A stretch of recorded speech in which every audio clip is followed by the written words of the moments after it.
नमस्कार, मैं मनीष कुमार और आप देख रहे हैं हमारा खास कार्यक्रम व्यक्तित्व। दरअसल व्यक्तित्व में अलग अलग चेहरे से हम आपकी मुलाकात करवाते हैं और इस बार जिनकी बात कर रहे हैं दरअसल वो फार्मर्स फैमिली भी हैं और बिजनेसमैन भी हैं और इंजीनियरिंग की पढ़ाई करने के बाद हरियाणा सरकार में 2-3 साल की नौकरी करने के बाद उन्होंने राजनीतिक में कदम रखा और आज हरियाणा प्रदेश के एग्रीकल्चर मिनिस्टर यानी जेपी दलाल की बात करें। दलाल साहब नमस्कार। जी नमस्कार मनीष भाई। दलाल साहब एजुकेशन से लेके और फिर सरकारी नौकरी और फिर राजनीतिक में एंट्री आपने ली और हरियाणा विकास पार्टी के बाद फिर निर्दलीय आपने चुनाव लड़ा और 2014 से भारतीय जनता पार्टी में आप हैं और 2019 में विधायक बन के आज मंत्री हैं। इस सफ़र को कैसे देखते हैं आप? देखिए मनीष भाई, मैं ग्रामीण प्रवेश से हूँ।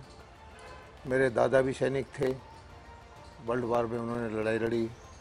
मेरे पिता भी सैनिक थे, सारी लड़ाई चीन वाली पाकिस्तान वाली बॉर्डर पर रहे और खेतीबाड़ी हमारा काम रहा है और राजनीति से हमारा या हमारे परिवार का दूर दूर से कोई नाश्ता नहीं था। जी, सौभाग्य से भिवानी में रहते हुए हमारा परिचय बंशीलाल जी के बेटे जो मुख्यमंत्री थे चौधरी बंशीलाल, उनके बेटे सुरेंद्र सिंह से परिचय हुआ और मेरी इच्छा तो ये सिविल सर्विस ज्वाइन करने की थी, लेकिन उनके संपर्क में आने के बाद में थोड़ी बहुत राजनीति में जो रुचि पैदा हुई, उनके साथ काम करना शुरू किया और जब हरियाणा विकास पार्टी उन्होंने बनाई तो ये उसका फाउंडर जनरल सेक्रेटरी में था और पर्दे के पीछे रह करके ऑर्गेनाइजेशन का काम मैं करता रहा और इंजीनियरिंग की पढ़ाई करते ही मैंने कुछ साल 2-3 साल के लिए नौकरी की जी, इरिगेशन विभाग में। फिर मैंने उसका रिजाइन कर दिया, दिल्ली चला गया। तो मोटे तौर पर कोई मेरी इच्छा नहीं थी कि एक्टिव पॉलिटिक्स में आने की, कि चुनाव की राजनीति में आने की नहीं थी। लेकिन 2005 में मेरे दोस्त थे सुरेंद्र सिंह, उनकी मृत्यु हो गई हेलीकॉप्टर क्रैश में। वो और जिंदल साहब जाते रहे और उसके बाद जो उनकी बेटी को स्थापित करने में, उनकी धर्मपत्नी को स्थापित करने में एक सेंटिमेंटल आदमी रहा हूँ। मेरा काफ़ी योगदान रहा, उनके लिए काम किया फिर और वो एमपी बनी श्रुति। और तो 2009 का चुनाव था, उनके कहने से ही मैंने चुनाव लड़ा। हालांकि दुहारू मेरा क्षेत्र नहीं है, मैं ना वहाँ मेरे गांव है ना पैदा हुआ। मेरा अपना गांव तो वानीखेड़ा हल्के के अंदर दूर है। दुर्भाग्य से 600 कुछ वोट से मैं चुनाव हार गया और हारने के बाद फिर आदमी को इतने वोट मिल जाते हैं कि फिर आप उस राजनीति को नहीं छोड़ सकते। लगातार संपर्क रखा उस हल्के के अंदर, 5 साल लोगों की सेवा की और 2014 में सोच समझ करके मैंने फैसला किया और भारतीय जनता पार्टी ज्वाइन की। भारतीय जनता पार्टी का मैं धन्यवाद अदा करता हूं कि मेरे ज्वाइन करते ही उन्होंने मुझे टिकट दी और दुर्भाग्य से फिर तो 2000 के आसपास वोट से मैं चुनाव नहीं जीत पाया। उसके बावजूद भी उन्होंने मुझे प्रदेश का उपाध्यक्ष बनाया, किसान मोर्चे की जिम्मेदारी दी, जींद जिले का प्रभारी बनाया। 5 साल तक मैं संगठन के काम करता रहा और मेरे क्षेत्र के अंदर विशेष कृपा रही हमारे मुख्यमंत्री की, क्योंकि ये पिछड़ा हुआ क्षेत्र था, पानी की वहाँ कमी थी। तो पानी लाने का मैंने बीड़ा उठाया और उसमें पूरा सहयोग हमारे मुख्यमंत्री जी का रहा। जो नीतियाँ बना करके जो मनोहर लाल जी काम करते हैं वो काम किए, बहुत सारे विकास के काम हुए। तो उसका परिणाम ये है कि जो अगला चुनाव आया 2019 का, भाजपा ने मेरे ऊपर फिर विश्वास जिताया और 18,000 के आसपास जो वोट से मैं जीत के पहली बार विधायक बना हूँ। पहली बार ये किसानों का बहुत ही जिम्मेवारी का महकमा है, जिससे बहुत सारी जनता जुड़ी हुई है। इसमें मेरी जिम्मेदारी मिली और मैं किसानों की सेवा कर रहा हूँ। सरकार की बात करें तो सरकार का अगर दोनों टर्म की बात करें तो 8.5 साल लगभग पूरा होने वाला है। आपकी बात करूं तो आपका 3.5 साल इस सरकार में कृषि मंत्री आप बने हुए हैं और कृषि मंत्रालय को बहुत बढ़िया तरीके से देख भी रहे हैं। इस 8 सालों की उपलब्धि की बात करूं या दलाल साहब की 3.5 साल की पारी की बात करूं जो अभी चल रही है, इसमें इस डिपार्टमेंट से रिलेटेड, क्योंकि किसान जो है सबसे बड़ा मुद्दा है। किसान अन्नदाता है और किसानों के की जो बात है वो बहुत ज़्यादा होती है राजनीति के अंदर भी, क्योंकि किसान और स्वास्थ्य, शिक्षा और किसान, यही 3 मुद्दे होते हैं। क्या लगता है आपको कि कौन कौन से ऐसे बड़े फैसले लिए गए जो किसानों के लिए हित में साबित हुआ, किसानों की आमदनी बढ़ी? देखिए, सबसे पहले तो मेरा जो टेन्योर है 3.5 साल का, इसके बारे में चर्चा करना चाहूँगा। मैं समझता हूँ कि ये मेरे लिए चैलेंज था, संकट का टाइम था। ऐसा पहली बार देखा है कि हारे हुए लोग जो है जीते हुए आदमियों को चुनाव के बाद तुरंत चैलेंज करें और ये कहे कि इनको गांव में ना घुसने दे। टिड्डी भी इसी दौरान आई, कोरोना भी इसी दौरान आया। तो हर रोज़ ऐसा लगता था कि भगवान हमारी परीक्षा ले रहा है। गौ माता के अंदर लंपी स्किन की बीमारी आई। हर रोज़ एक नया चैलेंज था, लेकिन मैं समझता हूँ कि इस चैलेंज को हमने पार पाया है। देश में भी और हरियाणा में भी इस कोरोना के संकट के दौरान सारे कारोबार ढीले थे, इकोनॉमी डाउन थी, प्रोडक्शन कम था, लेकिन खेतीबाड़ी का उत्पादन बढ़ा है और ऑल टाइम हाई हुआ है। भारत ने भी उत्पादन बढ़ाया, एक्सपोर्ट भी ज़्यादा किया और इन अन्नदाता की मेहनत की वजह से जो है आज हमारी सामर्थ्य बढ़ी और 90 करोड़ लोगों को मोदी जी फ्री में अनाज 2-2.5 साल से देख रहे हैं। ये दुनिया आश्चर्य समझती है कि ऐसा कैसे हो सकता है, जब लोगों को पाकिस्तान जैसे देश को 250 रुपये किलो आटा नहीं मिल रहा और यहाँ पर हम फ्री में अनाज 5-5 किलो प्रति व्यक्ति के हिसाब से फ्री में दे रहे हैं। तो ये सब अन्नदाता की मेहनत का परिणाम है। नीतियाँ बनाकर हमने काम किया है। प्रधानमंत्री जी का लक्ष्य था कि किसान की आमदनी बढ़ानी है और किसान की आमदनी, मैं खुद खेती करता हूँ, किसान परिवार से हूँ, मुझे पता है कि कैसे क्या किया जाए। एकदम से चमत्कार होने वाला ये भाग नहीं है, बहुत धीरे धीरे इस पर असर आता है। किसान की आमदनी बढ़ाने के लिए किसान को पूंजी सस्ती चाहिए, इनपुट की कॉस्ट, खाद, बीज, पानी, बिजली ये सस्ती चाहिए। सॉइल हेल्थ कार्ड की बात आई कि मिट्टी की गुणवत्ता सही रहे। फिर उसके बाद उसको जोखिम से फ्री करें, उसके लिए प्रधानमंत्री फसल बीमा योजना आई, किसानों का जोखिम से फ्री किया। फिर उसके बाद MSP, मंडियों में उसको पैसा देना।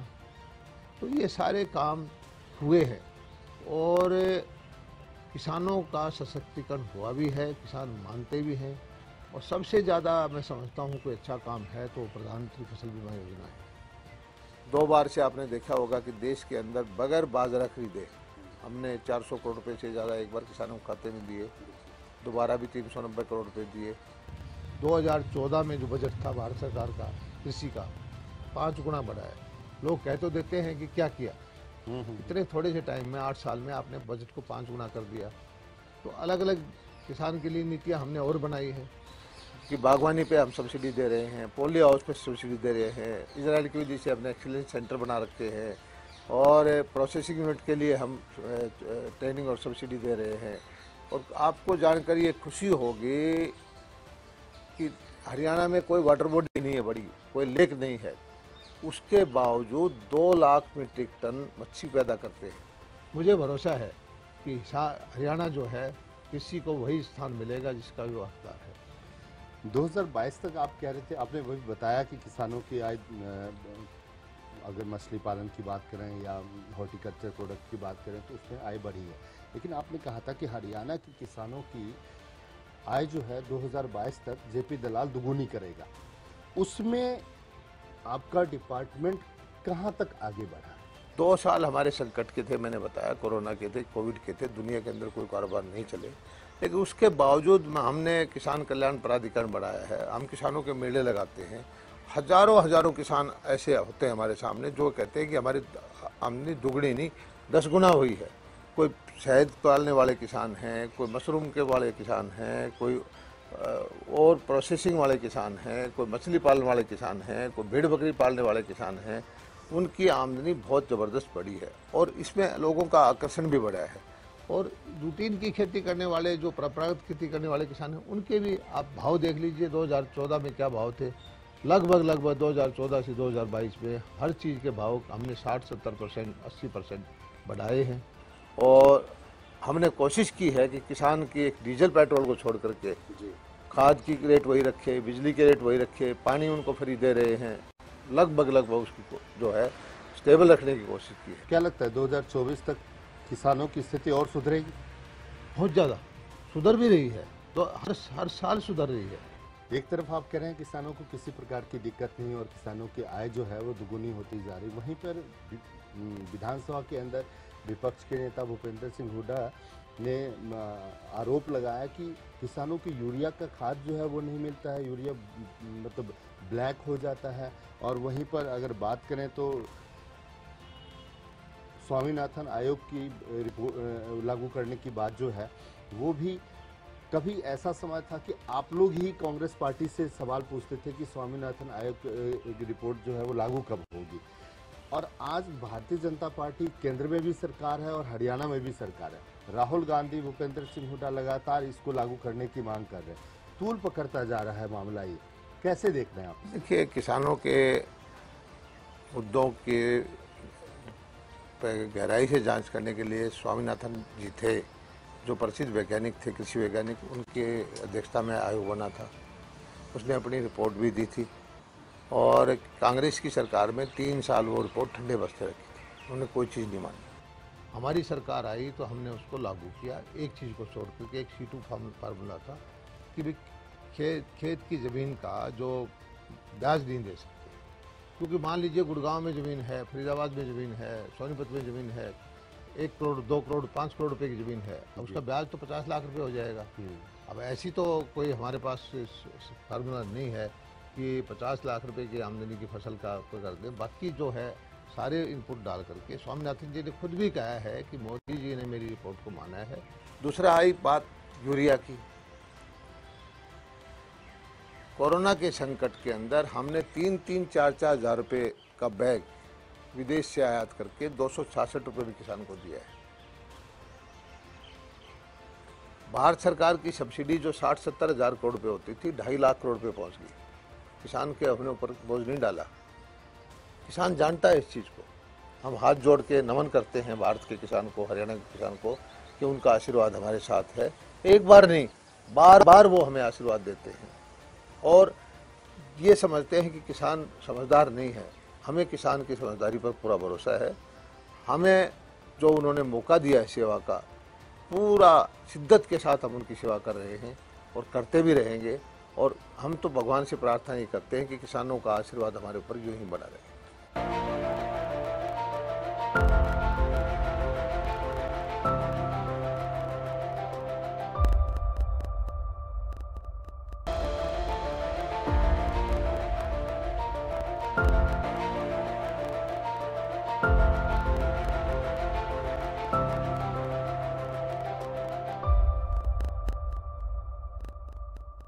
गन्ना की बात कर लेते हैं, क्योंकि हरियाणा में गन्ना का जो फसल है वो बहुत मायने रखता है। गन्ना का रेट में हरियाणा सबसे ऊपर था, पंजाब ने उसकी बराबरी कर दी। आपने एक कमेटी भी बनाई थी कि इसका रेट बढ़ाना है। क्या लगता है कि आज इस माध्यम से किसानों को कुछ खुशखबरी मिली? देखिए, पिछले 10-15 साल से हमेशा देश के अंदर हम सबसे ज़्यादा गन्ने का रेट देते हैं। इस बार पंजाब ने 20 रुपये बढ़ाया, हमने 10 रुपये बढ़ाया जी। और हरियाणा के अंदर गन्ना का क्षेत्र है कोई 7-8%, 10% ही है, 90% दूसरे क्षेत्र का है। जब आपको कोई सरकार का पैसा खर्च करना होता है, ये तो बड़ा आसान है कि एक कोई दे दे सारा, दूसरे का ना दे। हरियाणा के अंदर 7-8 लाख एकड़ ज़मीन खारे पानी की है, कई लाख एकड़ ज़मीन जल भराव की है, कई लाख एकड़ ज़मीन ऐसी है पिछले साल बाढ़ से भर गया था, पानी भर गया था, बिजाई भी नहीं कर पाए। हम चाहते तो 10 रुपये और बढ़ा के 100 करोड़ रुपये खर्च कर देते, बिल्कुल पंजाब से आगे रेट मिल जाए जी। लेकिन हमने 1200 करोड़ रुपए मंजूर किए कि जल भराव वाला इलाका है वहाँ बाढ़ का नियंत्रण करे। लाखों एकड़ जमीन जिसमें बिजाई नहीं की, वो भी तो किसान है, वो भी हमारे भाई। बिल्कुल। हमने ध्यान दिया कि जो इलाका सेम वाला है जी, 20-20 साल से किसान अपनी बिजाई नहीं कर पा रहे, वहाँ हमने वर्टिकल ट्यूबवेल लगा के उनका खारा पानी निकाल करके बिजाई के लिए पिछले 20 साल 25 साल में 20,000 एकड़ ज़मीन ठीक हुई थी, पिछले 1 साल में 25,000 एकड़ ज़मीन ठीक हुई। इस बार हम 50,000 एकड़ करेंगे, अगले साल 1 लाख एकड़ ज़मीन करेंगे। तो आपको जो चीज़ें हैं सब देख देख के करना पड़ता है। हमारा मकसद ये है किसान का चारों तरफ से सर्वांगीण विकास हो, सबको फायदा हो, सबका साथ हो। और किसान अकेला जमींदार ही नहीं है, गांव में रहने वाला, चाहे जिसके पास जमीन नहीं है, कोई भेड़ पालता है, कोई बकरी पालता है, कुछ आधे में खेती करता है, वो भी किसान है। और हमने इसलिए जो केसीसी के साथ साथ पशुधन क्रेडिट कार्ड का भी एक योजना भारत सरकार लेके आई, पीकेसीसी, कि किसी आपके पास ज़मीन नहीं है, आप 2 गाय बांधिए, 2 भैंस बांधिए और कुछ भेड़ बकरी पालिए, 1,60,000 रुपये तक की पूंजी आपको 4% ब्याज पर मिलेगी। और अब जो हमारा जो मंडी बनने जा रही है गन्नौर की, विश्व स्तरीय मंडी होगी, 10-12 हज़ार करोड़ की इसमें पूंजी का निवेश होगा, कुछ सरकारी होगा, कुछ प्राइवेट होगा। और मैं समझता हूँ कि 50,000 करोड़ रुपए का कारोबार इसमें साल का होगा। इसमें पूरे देश के किसान की, मैं बताऊँ, बहुत इम्पैक्ट आएगा। यहाँ से प्रोसेसिंग होकर के, पैकेजिंग होकर के, क्वालिटी के प्रोडक्ट, सब्जियाँ, फल फूल विदेशों तक जाएंगे। लेकिन विपक्ष के नेता तो कह रहे हैं कि जो दलाल साहब तो ये 2020 से कह रहे हैं कि जो मसाला मंडी चालू होने वाला, मसाला मंडी चालू होने वाला, इस मंडी का टेंडर 2023 आ गया। टेंडर ये ना 2023 नहीं है, ये मंडी पिछले 20-25 साल से बननी थी। चौटाला साहब के टाइम में ये मंडी की ज़मीन थी और उन्होंने वहाँ दिल्ली के अंदर पॉल्यूशन का सुप्रीम कोर्ट की रूलिंग आ गई, उस मंडी को इंडस्ट्री के प्लाट काट दिए, दोबारा ज़मीन ली। हुड्डा साहब के 10 साल के टाइम में ये मंडी कहीं नहीं बनी। अब हमने इस मंडी का टेंडर अलॉट कर दिया, या 1 आध दिन में हो जाएगा और ये मंडी बन जाएगी। क्या लगता है कि 2024 से पहले मंडी चालू हो जाएगी? मंडी 2 साल का टाइम इसको दे रहे हैं और ये मंडी चालू होगी, इससे किसानों को बहुत ज़्यादा फायदा होगा। दलाल साहब, अभी आपने अब बता रहे थे कि जो चाहे वो गन्ना की किसानों की बात है और चाहे वो गन्ना की मिल की बात है, प्रबंधन और मैनेजमेंट जो है आपने बहुत बढ़िया किया है। लेकिन कहीं ना कहीं ऐसा भी देखा जा रहा है कि एक गन्ना मिल जो है, जो नारायणगढ़ शुगर मिल की अगर मैं बात करूं, तो उन किसानों ने क्या गुनाह कर दिया? जो किसान वहां पे गन्ना देते हैं, साल भर पेमेंट नहीं मिलती और वहां पे धरना प्रदर्शन लगातार होता रहता और कई बार गन्ना मिल बंद करने की भी बात आई है। देखिए, सही है कि एक गन्ना मिल हमारा नारायणगढ़ प्राइवेट मिल है, उसमें मिस अप्रोप्रिएशन हुआ है, उसके खिलाफ हमने FIR लिखवा रखी है। उसने कई बैंकों का पैसा देना है और वो मिल का मालिक उसमें जाकर के NCLT में मिल को बंद करना चाहता है और हम उसको बंद नहीं होने देना चाहते, क्योंकि मिल बंद हो जाएगा तो किसान को दिक्कत आएगी। अब उस मिल का सारा मैनेजमेंट हमने ले लिया है और सारा हमारा डिप्टी कमिश्नर, हमारे अधिकारी उस मिल को चलाते हैं, अकाउंटेंट भी हमारा बैठता है।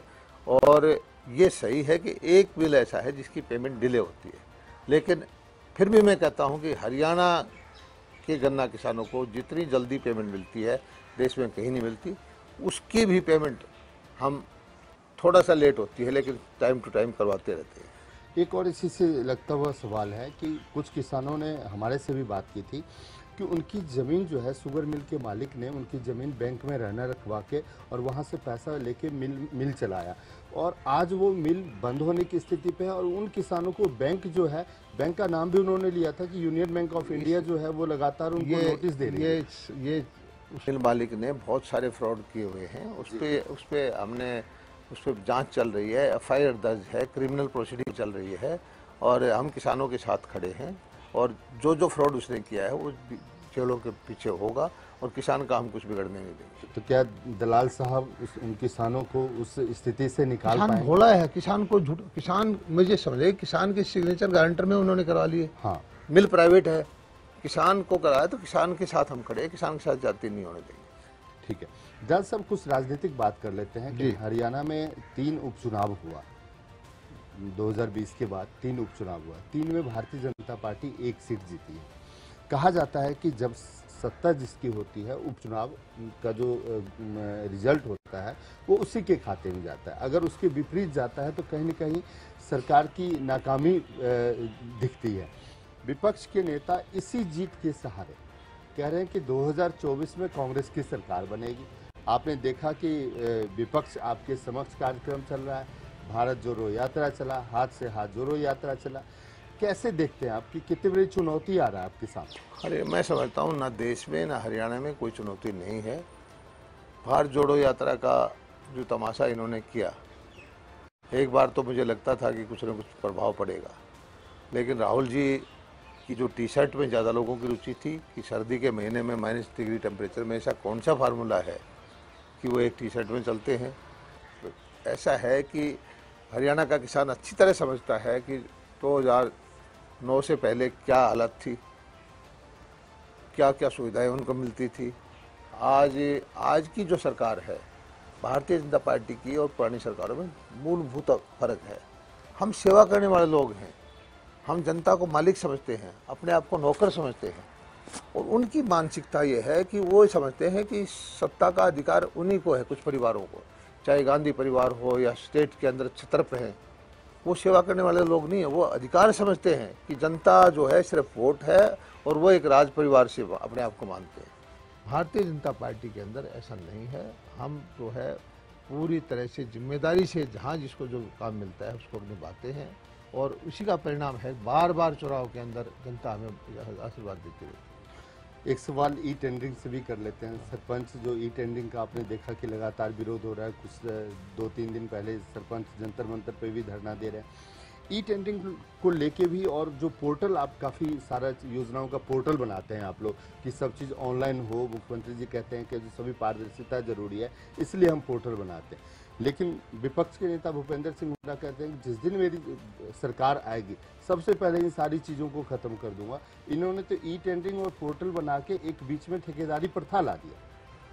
आज से 10-12 साल पहले आपने देखा होगा ये फ़ोन नहीं थे जी, पीसीओ होते थे, बिल्कुल, फ़ोन करने के लिए टाइम लगता था। जी, ये फ़ोन आ गए और ये विरोध कर दें या भूपेंद्र सिंह हुड्डा कहें कि भाई हम पीसीओ चलाएंगे, स्मार्टफोन नहीं आने देंगे, तो कैसा लगेगा आपको?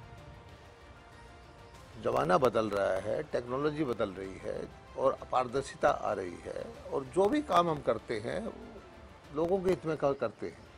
और ये पारदर्शिता से काम एक विभाग में नहीं है, और विभागों में भी है।